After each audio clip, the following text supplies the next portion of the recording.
can a parallel economy exist in today's world? I'm talking predominantly to Americans, but this applies to everybody else. Can a parallel economy exist? Yeah, it can. There's not really a whole lot preventing it from happening. It's sort of, think of it like this. There's nothing preventing you from robbing a bank, like physically. There's no physical barrier. You could walk into a bank, for example, and say, "Give me all the money. Put the money in the bag," and they would do it, right? I mean, like they're in fact, if I'm not mistaken, I think they're required by law to do that. So there's nothing physically preventing you from doing that. It's everything else. It's all the 90 to 95 IQ retarded police that are preventing you after the fact. So there's nothing really preventing you from attempting to start a parallel economy. Ask Ross Ulbricht; he'll tell you all about it. There's nothing preventing that. Let's say that you pull it off, but the thing is that most people are too chicken. Right. I mean, particularly your conservatives, and like most of these people are just way too chicken to do it because they've, and of course also you have this demoralization that's happened. Demoralization is when you take perfectly intelligent people and then you pound into their head that you have to do things the right way and you have to be honest, and then you start conflating honesty and morality with legal. Okay. You understand what I'm saying? Like when you start conflating, because legal doesn't mean that it's necessarily right. I mean, there's lots of things that are perfectly legal that you probably shouldn't be doing, right? Right? So when you do that to people, you destroy their brains. This is, but enough about boomers. But that's what happens. So when you do something like that, it's like, well, how do you have a parallel economy in practice? Because that would be an actual free market, and an actual free market, it needs to have hard currency. Meaning that like you don't do a bunch of credit. You don't do like, you might do credit in like consignment kind of thing, but like you're not extending credit with interest or anything. You're not doing any of that. That's most markets. It's like I've talked about this before. Hard money and hard work are synonymous. They're the same thing. Hard work. In order to define hard work, it's just simply something that's verifiable. That's it. Right? If you put a foundation in for a house, someone pays you money, whatever money, to put a foundation in for a house. That's verifiable. They can verify that the foundation is in fact there. They can go look at it, and they can go jump up and down on it and make sure that it's solid, right? Okay, that's hard work. It's verifiable. It is synonymous with hard money. Is it verifiable? Is it something that is not conjured from nothing, that just pulled out of the ether, like the US dollar? US dollar and all these other fiat currencies are just conjured from nothing, quite literally. So yeah, that if it doesn't take energy, then it really isn't a hard currency. Okay, so that's how, it's a good way to think of like your hard work analogy. So whenever some boomer says, you just need to work harder, like, what do you mean, do more verifiable work? Because that's in short supply. That's where we get this nonsense about how, well, Americans won't do these jobs, so we need to import more people. No, Americans are going broke doing those jobs because you're importing more people. That's why you have a bunch of Americans that are doing an enormous amount of work and doing all these jobs that they claim, oh, Americans don't want to do these jobs. But it's like, dude, no, these jobs are full of Americans. They're full of Americans. I'm in a truck yard right now, right? And Americans for the longest time drove semi-trucks. But no, they don't want to do those jobs. That's just simply not true. They just don't want to do them for free. So that's why they import all these people, to prop all this up, so that a handful of gamblers can have number go up.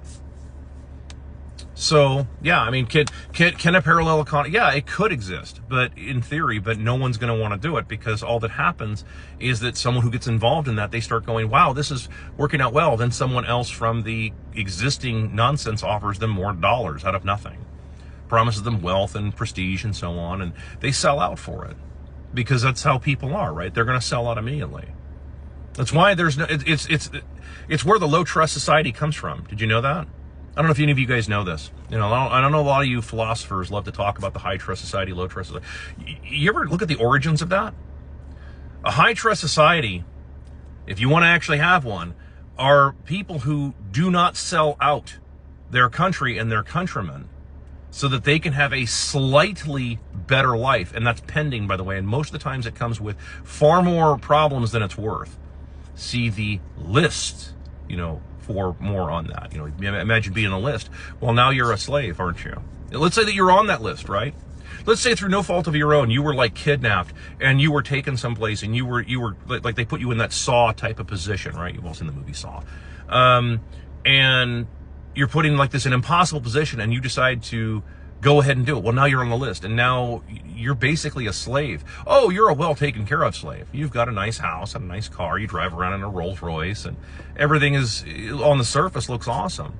But if you go against anybody's narrative, you find out very quickly that you are very expendable, right? You're a pet. You're little more than a pet. No different than a farmer having a pet cow, while in the meantime, taking all the rest of them to slaughter, right? The only reason that you haven't gone to slaughter is because you're a pet for now, until times get rough, and then not so much. How many movies have to be made like that? Like, dude, there's probably 400 movies that have been made about that talk about that exact issue. So, yeah, think of it like this. Think about like being a familiar in the movie Blade. That'd be a good example of that, right? Lots of people love Blade, or they love the action movie. Like, okay, so yeah, what's a familiar? It's just someone who's like doing all the stuff that the vampires want them to do, in the hopes that one day maybe they too will be made into one of their. I mean, you know what I'm saying? Like that's why parallel economies have such a hard time working, because it requires people to have a high trust existence, and if you're eroding that, well, then you're probably not going to get one. You also have the problem of legal and illegal, like we talked about before. Again, it's like, oh, but I don't want to do anything illegal. That's by definition a parallel economy. And if you're stuck on legal and illegal, I can't help you. There's no such thing as legal and illegal. Sorry. I mean, you either have law and order or you have morality and justice. That's it. That's the end of it, and if you want to go down that road of law and order, they even tell you right there. They even sent out their orange messiah to say law and order over and over and over, right? They even sent out that guy. They're sacrificing a queen, so to speak, a queen indeed. To go out there and tell you guys this crap, instead of saying, okay, well, who's law and who's order. Instead of saying, like, hold on a second here, we would like to have morality and justice. Well, morality and justice, that requires, once again, a high trust society. And if you want to have a high trust society, you have to have people that are willing to not sell out, to have a slightly better life.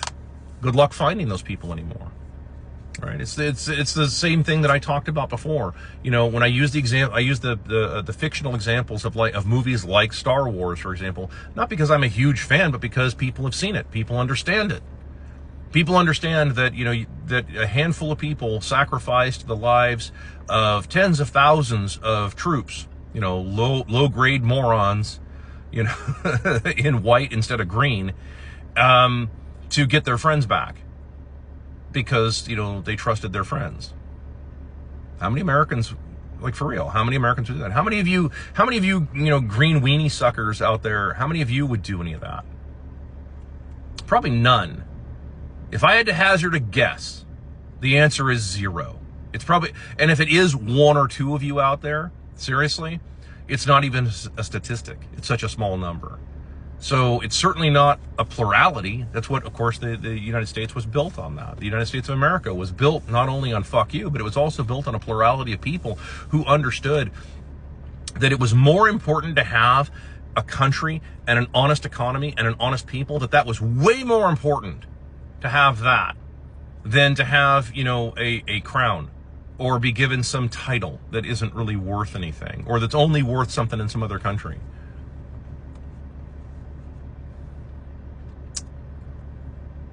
Maybe you figure it out, maybe you don't.